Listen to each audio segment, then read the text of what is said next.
Hello guys, आज का जो केस है वो एक इंडियन फैमिली के अराउंड रिवॉल्व करता है जो लंदन शिफ्ट हो गई थी और एक दिन अचानक पूरी फैमिली एक मिस्टीरियस तरीके से गायब हो गई। Just think about it.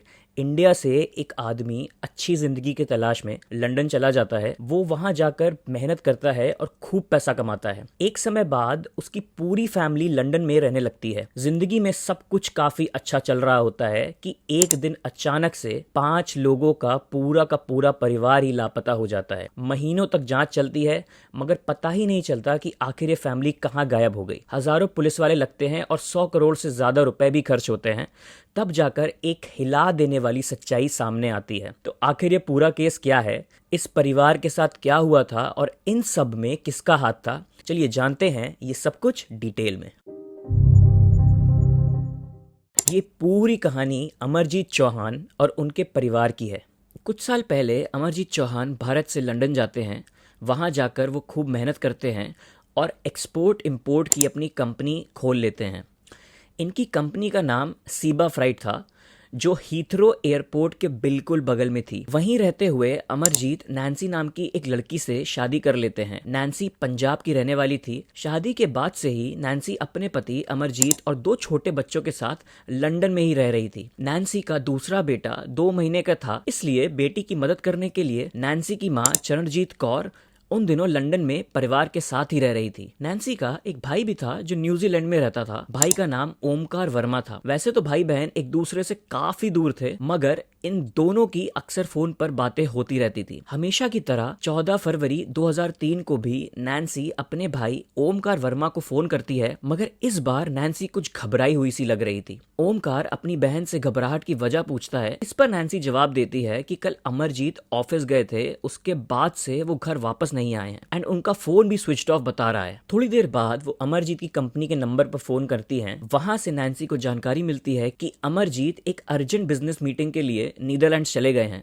अब एक बड़े बिजनेसमैन के लिए अर्जेंट मीटिंग रिलेटेड किसी दूसरे देश जाना कोई बड़ी बात नहीं थी, मगर अमरजीत के नीदरलैंड्स जाने की बात सुनकर नैन्सी बिल्कुल घबरा गई थी, क्योंकि अमरजीत ने एक बार भी नैन्सी से किसी नए बिजनेस डील के बारे में या फिर नीदरलैंड्स जाने के बारे में कोई डिस्कशन नहीं किया था। अमरजीत के नीदरलैंड्स जाने की बात नैन्सी को इसलिए भी हजम नहीं हो रही थी क्योंकि नैन्सी को ये बात अच्छे से मालूम थी कि कुछ ही दिन पहले अमरजीत ने रेसिडेंसी परमिट के लिए अप्लाई किया था, जिसकी वजह से उनका पासपोर्ट ब्रिटेन गवर्नमेंट के ऑफिस में जमा था एंड विदाउट पासपोर्ट अमरजीत का नीदरलैंड्स जाना बिल्कुल इम्पॉसिबल था। एंड जब तक नैन्सी ये सब कुछ समझने की कोशिश कर रही थी, तभी थोड़ी देर बाद उसके फोन पर एक वॉइस मेल आता है। ये वॉइस मेल अमरजीत चौहान का ही था। वॉइस मेल में अमरजीत नैन्सी से कहता है कि तुम चिंता मत करो, मुझे कुछ अर्जेंट काम की वजह से ब्रिटेन के बाहर जाना पड़ रहा है, मैं बहुत जल्द वापस तुम लोगों के पास आ जाऊंगा। ये मैसेज सुनकर तो किसी को भी सुकून मिल जाता, मगर इस वॉइस मेल के बाद नैन्सी की परेशानी और भी ज्यादा बढ़ गई, क्योंकि ये पहली बार था जब अमरजीत ने नैन्सी को कोई मैसेज इंग्लिश में दिया था। इससे पहले अमरजीत ने हमेशा नैन्सी से पंजाबी में ही बात की थी। 13 फरवरी 2003 को अमरजीत आखिरी बार ऑफिस गए थे, मगर वापस नहीं आए थे। इस पूरे इंसिडेंट की जानकारी नैन्सी ने अपने भाई ओमकार वर्मा को 14 फरवरी 2003 को दी थी। बहन की बातचीत के दौरान सारी बातें जानने के बाद ओमकार बहन को समझाता है और फोन रख देता है। अगले दिन यानी 15 फरवरी 2003 को जब ओमकार एक बार फिर से अपनी बहन को यह जानने के लिए फोन करता है कि अमरजीत घर वापस लौटे या नहीं, तो नैन्सी का फोन भी बंद आने लगता है। कई बार फोन करने के बाद भी कोई जवाब नहीं मिलता। उधर ओमकार अपनी बहन से बात करने के लिए लगातार परेशान था, तो दूसरी तरफ अमरजीत की कंपनी के एम्प्लॉयज भी लगातार नैन्सी को फोन कर रहे थे, मगर नैन्सी से कोई कांटेक्ट नहीं हो पा रहा था। फाइनली कंपनी वाले नियर बाय पुलिस स्टेशन में फोन करते हैं और उन्हें बताते हैं कि 2 दिन से उनकी कंपनी के बॉस यानी अमरजीत चौहान काम पर नहीं आए हैं और अब उनकी वाइफ नैन्सी चौहान से भी कांटेक्ट नहीं हो पा रहा है। जानकारी के बाद पुलिस की एक टीम सीधे अमरजीत के घर जाती है, तो वहां पता चलता है कि घर पर कोई नहीं है। यानी अब अमरजीत के साथ साथ अमरजीत की पत्नी नैन्सी, उनके 2 बच्चे और नैन्सी की माँ सभी गायब थे। अभी पुलिस ये समझने की कोशिश कर ही रही थी कि अचानक से ये सभी कहाँ चले गए, तब भी पुलिस को एक चौंका देने वाली जानकारी हाथ लगती है। दरअसल अमरजीत और पूरे परिवार के गायब होने के बाद एक आदमी एक लेटर के साथ अमरजीत की कंपनी में आता है, जिस पर अमरजीत का सिग्नेचर था। लेटर में अमरजीत ने लिखा था कि मैं लंदन से ऊब गया हूँ, इसलिए अपनी मर्जी से लंदन को हमेशा छोड़ के जा रहा हूँ। एंड ये कंपनी अब मैं एक नए मालिक को सौंप रहा हूँ। इस लेटर के साथ साथ पूरा डॉक्यूमेंट भी था जिस पर कंपनी के नए मालिक की पूरी डिटेल और अमरजीत का सिग्नेचर भी था। तो पुलिस इस पेपर की जांच पड़ताल करवाती है तो पेपर बिल्कुल सही पाया जाता है। इस तरह पुलिस ये मान लेती है कि अमरजीत वास्तव में लंदन से ऊब गए हैं एंड इसलिए वो देश छोड़कर कहीं चले गए हैं। यहाँ से पुलिस की जांच भी काफी ढीली हो जाती है। दूसरी तरफ इन लोगों को गायब हुए 6 हफ्तों से ज्यादा का समय बीत जाता है। इसी बीच लंदन के लोकल न्यूज़पेपर में अमरजीत चौहान से जुड़ी एक खबर छपती है जिसमें यह दावा किया जाता है कि अमरजीत बहुत ज़्यादा फाइनेंशियल प्रॉब्लम झेल रहे थे, इसलिए उन्होंने चुपचाप अपनी कंपनी बेच दी और देश छोड़कर चले गए। पुलिस के साथ अमरजीत की कंपनी के दूसरे कर्मचारी और आसपास के सभी लोग ये बात मान चुके थे कि अमरजीत अपनी मर्जी से लंदन छोड़कर चले गए हैं। मगर न्यूजीलैंड में रह रहा नैन्सी का जो भाई था ओमकार, उसे ना तो पुलिस के दावों पर यकीन हो रहा था और ना ही अमरजीत के देश छोड़कर जाने वाली बात हजम हो रही थी। इसलिए जब पुलिस की तरफ से इस केस में ज्यादा पहल नहीं की जाती है तो आखिरकार 5 मार्च 2003 को ओमकार न्यूजीलैंड से सीधा लंदन चला आता है। लंदन आकर ओमकार लगातार पुलिस पर अमरजीत को ढूंढने का दबाव बनाता है, मगर पुलिस ज्यादा इंटरेस्ट नहीं लेती है। एंड में ओमकार पुलिस के खिलाफ एक अभियान शुरू कर देता है।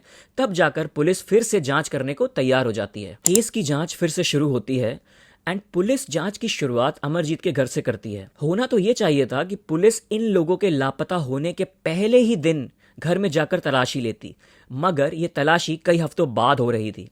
जब पुलिस अमरजीत के घर जाती है तो घर के अंदर की हालत देखकर समझ जाती है कि ये लोग अपनी मर्जी से घर छोड़कर नहीं गए हैं, क्योंकि घर के अंदर कपड़े अभी भी वॉशिंग मशीन में पड़े हुए थे, कुछ खाना टेबल पर पड़ा हुआ था। अमरजीत के जो 2 छोटे बच्चे थे उन दोनों के कपड़े यूं ही कमरे में पड़े हुए थे। यहाँ तक कि नैन्सी की माँ चरणजीत कौर के भी कपड़े वहीं पड़े हुए थे। इतना ही नहीं, चरणजीत कौर अक्सर गुरु ग्रंथ साहिब अपने साथ लेकर ही चलती थी, मगर यह पहली बार था जब उनका गुरु ग्रंथ साहिब वहीं टेबल पर पड़ा हुआ था।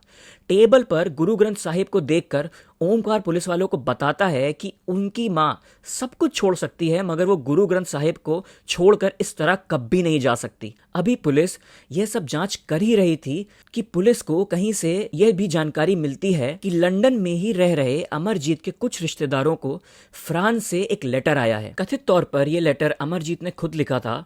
उसमें लिखा था कि मैं परिवार के सभी लोगों को लेकर भारत आ गया हूँ क्योंकि मैं इंग्लैंड में बुरी तरीके से ऊब गया था। यह लेटर भले ही अमरजीत के नाम से लिखा गया था, मगर अमरजीत के रिश्तेदारों को यह बात हजम नहीं होती है, क्योंकि अमरजीत अक्सर अपने हाथ से ही लेटर लिखा करते थे।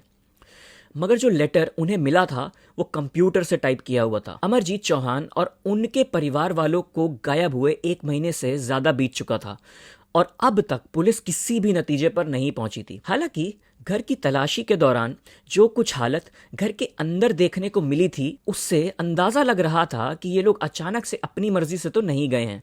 अगर अपनी मर्जी से गए होते तो अंदर का सामान यूं ही बिखरा नहीं होता।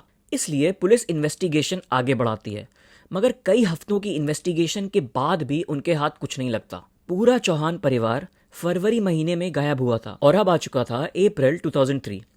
कंपनी को नए मालिक हैंडल कर रहे थे, जबकि कंपनी के पुराने मालिक यानी अमरजीत चौहान और उनके परिवार का कोई अता पता नहीं लग रहा था। पुलिस ये कोशिश में लगी थी कि कम से कम ये तो पता चल जाए कि आखिर वो भारत भी गए हैं तो वहां सही सलामत पहुंच गए हैं। इस सिलसिले में लंदन की पुलिस भारत में भी एजेंसियों से संपर्क करती है, लेकिन पता चलता है कि अमरजीत भारत में ना तो अपने गांव और ना ही किसी रिश्तेदार के यहाँ लौटे हैं। पुलिस की पूरी मेहनत एक तरफ थी, मगर दूसरी तरफ बस नाकामी ही हाथ लग रही थी।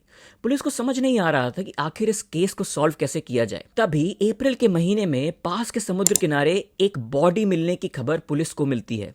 जांच पड़ताल के बाद खुलासा होता है कि वो बॉडी किसी और की नहीं बल्कि अमरजीत चौहान की है। ओमकार भी इस बॉडी को देखकर ये कंफर्म करता है। इस बॉडी के मिलने से केस ने एकदम से एक नया टर्न ले लिया था। अब तक पुलिस जो ये मानकर चल रही थी कि अमरजीत चौहान कहीं चैन की जिंदगी गुजार रहे हैं, मगर असल में तो उनकी जिंदगी ही छिन चुकी थी। अमरजीत की बॉडी मिलने से इतना तो साफ हो गया था कि अब तक जो ये ताना बाना बोला गया था कि अमरजीत देश छोड़कर भाग गए हैं, वो पूरी तरीके से झूठ है। पुलिस अब पूरी हरकत में आती है और इस केस को सॉल्व करने के लिए 1000 से ज्यादा पुलिसकर्मी लग जाते हैं। पुलिस को पहला शक उस आदमी पर होता है जिसने अमरजीत के गायब होने के अगले ही दिन अमरजीत की कंपनी में आकर अमरजीत द्वारा साइन किए हुए लेटर एंड ओनरशिप के डॉक्यूमेंट्स पेश करते हुए ये दावा किया था कि अमरजीत ने ये कंपनी उसके हाथों में दे दी है। अब पुलिस इन लोगों की कुंडली निकलवाना शुरू करती है। कंपनी पर मालिकाना हक जताने वाले इस आदमी का नाम था Kenneth Reagan. For easy pronunciation let's call him Reagan. भले ही अभी बिल्कुल मासूम बना फिर रहा था, मगर 1980s के आसपास लंदन में क्राइम की दुनिया में ये काफी बड़ा नाम हुआ करता था। ये कुछ साल पहले तक लंदन का बहुत बड़ा ड्रग स्मगलर था। ड्रग स्मगलिंग के अलावा रीगन फर्जी पासपोर्ट, ह्यूमन ट्रैफिकिंग और दूसरे कई इलीगल काम भी किया करता था। 1998 में लंदन पुलिस ने रीगन को फर्जी पासपोर्ट बनाने और ड्रग्स का बिजनेस करने के लिए रंगे हाथों पकड़ा था। रीगन के पास से 1-2 ग्राम नहीं बल्कि पूरे 30 किलो हेरोइन बरामद किया गया था, जिसकी कीमत करोड़ों में थी।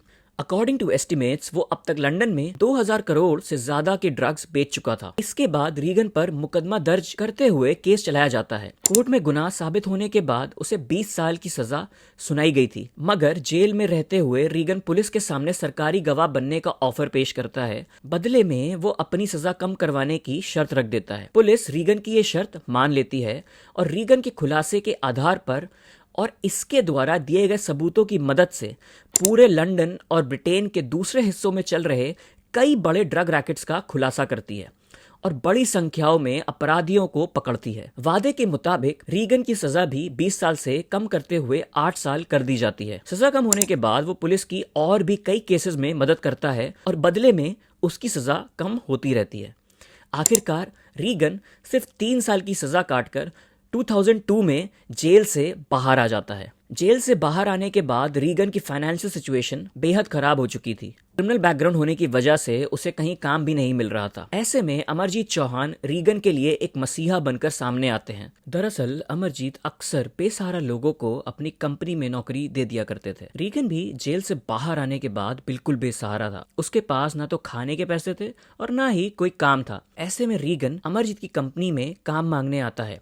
अमरजीत को रीगन पर दया आ जाती है और वो उसे अपनी कंपनी में डिलीवरी बॉय की नौकरी दे देते हैं। अब अमरजीत चौहान की बॉडी मिलने के बाद पुलिस फिर से कंपनी के नए मालिक तथा अमरजीत के मरने से पहले इसी कंपनी में मामूली डिलीवरी बॉय की नौकरी करने वाले रीगन को हिरासत में लेती है और पूछताछ का सिलसिला शुरू होता है। पुलिस की शुरुआती पूछताछ में रीगन बताता है कि लंदन छोड़ने से पहले अमरजीत चौहान ने खुद ही उसे कंपनी का मालिक बना दिया था। रीगन पुलिस के सामने इस डील के पूरे डॉक्यूमेंट्स भी प्रेजेंट करता है, बट सिंस पुलिस रीगन की पूरी हिस्ट्री निकाल चुकी थी और उसे मालूम था कि ये कितना बड़ा क्रिमिनल रह चुका है, इसलिए पुलिस रीगन पर यकीन नहीं करती है और उससे सख्ती से पूछताछ का सिलसिला शुरू होता है। पुलिस भले ही पूरी ताकत लगाते हुए पूछताछ कर रही थी, मगर रीगन कोई कच्चा खिलाड़ी नहीं था। पुलिस के पास कोई भी जानकारी हाथ नहीं लग रही थी। अब एक बार फिर से लग रहा था कि पुलिस के हाथ खाली रह जाएंगे। तभी 9 अप्रैल 2003 को पुलिस के पास एक लेडी का फोन आता है और इस एक फोन कॉल से काफी कुछ बदल जाता है। ये फोन किसने किया था और फोन पर उसने क्या कहा था वो मैं तुमको वीडियो में आगे बताऊंगा। फिलहाल बताता हूं कि इस फोन के बाद आगे क्या होता है। उस एक फोन के बाद पुलिस रीगन के साथ बेरहमी से पेश आती है और पूरी सख्ती के साथ उससे पूछताछ का सिलसिला शुरू कर देती है। आखिरकार पुलिस की सख्ती के आगे रीगन की हर चाल कमजोर पड़ जाती है और फिर एक ऐसा खुलासा होता है जिसे जानकर हर किसी के पैरों तले जमीन खिसक जाती है। दरअसल रीगन को अमरजीत की कंपनी में बतौर डिलीवरी बॉय जॉब करते हुए जब कुछ महीने बीत जाते हैं तो इसी दौरान उसे पता चलता है कि अमरजीत अपनी कंपनी बेचकर परिवार सहित लंदन से वापस भारत जाना चाहते हैं, क्योंकि अमरजीत की पत्नी नैन्सी ने कई बार ऐसी इच्छा जताई थी। इसी के बाद एक दिन रीगन अमरजीत को कहता है कि वो एक ऐसे आदमी को जानता है जो काफी अमीर है और वो आपकी इस कंपनी को काफी अच्छी कीमत देकर खरीद सकता है। एंड सिंस अमरजीत इस कंपनी को बेचना ही चाहते थे, इसलिए अमरजीत रीगन से कहते हैं कि ठीक है, उस खरीदार से हमारी मीटिंग करवाओ ताकि इस डील को फाइनल किया जा सके। इसी के बाद 12 फरवरी 2003 को रीगन अमरजीत को कंपनी के खरीदार से मिलने के लिए अपने घर पर आने को कहता है। रीगन अमरजीत को यह भरोसा दिलाता है कि इस कंपनी को खरीदने वाला आदमी उसके यानी रीगन के घर पर ही मीटिंग करना चाहता है। इसी के तुरंत बाद जैसे ही अमरजीत बिजनेस डीलिंग के लिए रीगन से मिलने उसके घर पर आता है, रीगन अपने दो दोस्तों के साथ मिलकर अमरजीत को किडनैप कर लेता है। किडनैपिंग के बाद अमरजीत को बुरी तरीके से मारा पीटा जाता है और उसे कई सारे ब्लैंक पेपर्स पर ज़बरदस्ती साइन करने को कहा जाता है।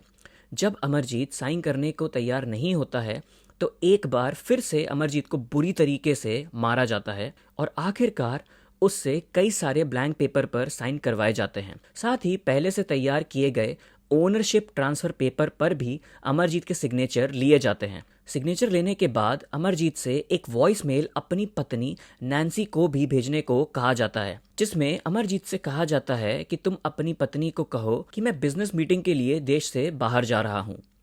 अमरजीत से ये सब कुछ करवाने के बाद बड़ी ही बेरहमी से उसे मार दिया जाता है। शुरू में रीगन का प्लान यही था कि अमरजीत को मारने के बाद वो सारे पेपर्स ले जाकर कंपनी में देगा और वो कंपनी का मालिक बन जाएगा। मगर बाद में उसे लगता है कि अमरजीत की पत्नी और बच्चों के रहते हुए उसका कंपनी हथियाने का प्लान पूरी तरीके से कामयाब नहीं हो पाएगा। इसलिए वो अमरजीत को मारने के बाद 15 फरवरी 2003 को अपने एक दोस्त के साथ अमरजीत के घर जाता है और घर के अंदर ही अमरजीत की पत्नी नैन्सी, अमरजीत के 18 महीने के बेटे देवेंद्र, 2 महीने के बेटे रविंद्र और नैन्सी की मां चरणजीत कौर को मौत के घाट उतार देता है और इन सभी की बॉडीज को ठिकाने लगा देता है। इसके बाद रीगन अमरजीत के साइन किए हुए ब्लैंक पेपर पर एक फर्जी लेटर लिखता है जिसमें अमरजीत के परिवार सहित लंदन छोड़कर जाने की मनगढ़ंत बातें लिखता है। इस घटना के बाद पुलिस पूरे इंसिडेंट के प्राइम सस्पेक्ट रीगन को अरेस्ट कर लेती है। इस इंसिडेंट को अंजाम देने में उसका साथ देने वाले उसके 2 दोस्तों की जब तलाश शुरू होती है तो पता चलता है कि ये दोनों पहले ही शहर छोड़कर भाग चुके हैं। ये दोनों भले ही देश छोड़कर भाग चुके थे मगर काफ़ी मेहनत के बाद जर्मनी में इन दोनों को गिरफ्तार कर लिया जाता है और वापस लंदन लाया जाता है। तुमको तो मैंने रीगन की साजिश और उसके क्राइम के बारे में कुछ मिनट्स में ही बता दिया, मगर पुलिस को ये इन्फॉर्मेशन जुटाने में लगभग 1 से 1.5 साल का समय लगा था। इतना ही नहीं, इस पूरे केस पर 1000 से ज़्यादा पुलिस अधिकारियों ने दिन रात काम किया था। इस अकेले केस को सॉल्व करने में 100 करोड़ से ज़्यादा का खर्चा भी आया था। तुम्हारे मन में एक सवाल अब भी चल रहा होगा कि आखिर पुलिस के पास वो फ़ोन किसने किया था। दरअसल पुलिस के पास वो फ़ोन किसी और ने नहीं बल्कि रीगन की गर्लफ्रेंड रही बेलिंडा ब्रूइन ने किया था। हुआ यूँ था कि अमरजीत के मरने के बाद रीगन अपने दोस्त के साथ अमरजीत के घर जाता है और बस कुछ ही मिनट में अमरजीत की पत्नी नैन्सी और अमरजीत के 2 बेटों और नैन्सी की मां की हत्या कर देता है। इन चारों की हत्या करने के बाद वो इन सभी की बॉडीज को एक गाड़ी में डालता है और शहर से दूर लगभग 50 एकड़ में फैले एक फार्म में दफना देता है। ये फार्म किसी और का नहीं बल्कि ब्रूइन का ही था। जिस दिन बॉडीज को दफनाया गया था उस दिन ब्रूइन शहर से बाहर गई थी, मगर कुछ ही दिन बाद वो वापस आ जाती है। ब्रूइन के वापस आने पर रीगन को डर सताने लगता है कि अगर ब्रूइन गलती से फार्म की तरफ चली गई तो उसका राज खुल सकता है। इसलिए वो अपने साथियों के साथ मिलकर बॉडीज को वहां से निकालकर कहीं और ठिकाने लगाने के प्लान में लग जाता है।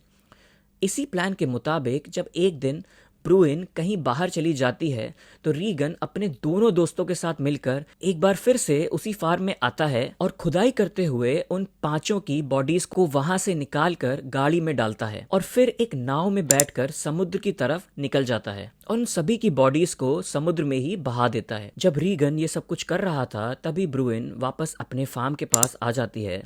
अपने फार्म में इन लोगों को खुदाई करता देख ब्रूइन को दाल में कुछ काला नजर आता है और वो वहाँ सब कुछ छिपकर देख लेती है। कई लोगों की बॉडीज देखने के बाद ब्रूइन पुलिस को फ़ोन करती है और इस बात की जानकारी पुलिस को दे देती है। इसी के बाद पुलिस रीगन को गिरफ्तार करते हुए उससे पूछताछ करती है और साथ ही सबूत भी जुटाने शुरू कर देती है। रीगन इतना शातिर था कि उसने एक भी सबूत कहीं भी नहीं छोड़ा था। पुलिस काफ़ी मेहनत करती है, तब जाकर रीगन के घर के एक कोने से खून की एक बूंद बरामद होती है। ये खून अमरजीत चौहान का था। पुलिस के सामने मर्डर के मोटिव का पता लगाना भी एक बड़ी चुनौती थी। जांच पड़ताल और पूछताछ में खुलासा होता है कि दरअसल रीगन भले ही जेल से छूट गया था, मगर एक बार फिर से वो ड्रग स्मगलिंग का धंधा शुरू करना चाहता था। इस स्मगलिंग के लिए उसे एक ऐसी कंपनी की तलाश थी जिसकी आड़ में वो अपना ड्रग्स मंगवा सके। जैसे ही रीगन को पता चलता है कि अमरजीत अपनी कंपनी को बेचना चाहते हैं, तो वो पहली साजिश के तहत खुद को मजबूर बताकर अमरजीत की कंपनी में डिलीवरी बॉय की नौकरी करता है। फिर एक फर्जी खरीदार खड़ा करता है। मीटिंग के बहाने से अमरजीत को अपने घर बुलाकर पहले उसे किडनैप करता है और फिर फर्जी पेपर पर सिग्नेचर लेकर कंपनी पर कब्जा करने की नीयत से उसे मार देता है और फिर बाकी सबूत मिटाने के लिए पूरे परिवार को एक साथ खत्म कर देता है। रीगन पहले भी ठीक इसी तरह के अपराध को अंजाम दे चुका था और पुलिस की पकड़ से बच निकलने में कामयाब हुआ था, इसलिए उसे यह इस बार भी यकीन था कि वो बच जाएगा, मगर इस बार वो पकड़ा जाता है। जब पुलिस सारे सबूत और गवाह इकट्ठा कर लेती है तो 2004 के नवंबर महीने में सभी आरोपियों पर 5 लोगों की मर्डर, किडनैपिंग समेत कई धाराओं के तहत मुकदमा दर्ज किया जाता है और केस शुरू होता है। पूरी सुनवाई के बाद कोर्ट 2005 के अप्रैल महीने में इस केस के प्राइम सस्पेक्ट रीगन और उसके दोस्तों को घर के सभी सदस्यों के मर्डर करने के जुर्म में उम्र कैद की सजा सुनाती है। एक और डिटेल बता देता हूँ यहाँ कि 2003 के अप्रैल महीने में पहले अमरजीत चौहान की बॉडी मिलती है, फिर जुलाई महीने में अमरजीत की पत्नी नैन्सी की भी बॉडी मिल जाती है। नैन्सी की बॉडी उस समय मिली थी जब कुछ मछुआरे समुद्र में मछली पकड़ रहे थे। जब उन्होंने जाल फेंका तो उसमें नैन्सी की बॉडी फंस गई थी। 2003 के ही नवंबर महीने में नैन्सी की मां चरणजीत कौर की भी बॉडी समुद्र के किनारे मिल जाती है, मगर उन दोनों छोटे बच्चों की बॉडीज आज तक बरामद नहीं की जा सकी हैं। ये केस बहुत ज़्यादा अंदर से हिला देता है, क्योंकि ह्यूमैनिटी जिस पे आपने सबसे ज़्यादा भरोसा किया वही आपके साथ एक विश्वासघात कर जाए, इससे बड़ा दुख या दर्द कोई होता नहीं है। क्योंकि अमरजीत तो बस मदद करना चाहता था एक बेसहारा बंदे की, बट उस बंदे के मोटिव्स बहुत ही अलग थे। Okay, that's with the case for today. And अगर तुमको ट्रू क्राइम केसेस देखना और सुनना पसंद है तो do subscribe to this channel, and मैं मिलता हूँ तुमसे अब नेक्स्ट वीडियो में। चीयर्स।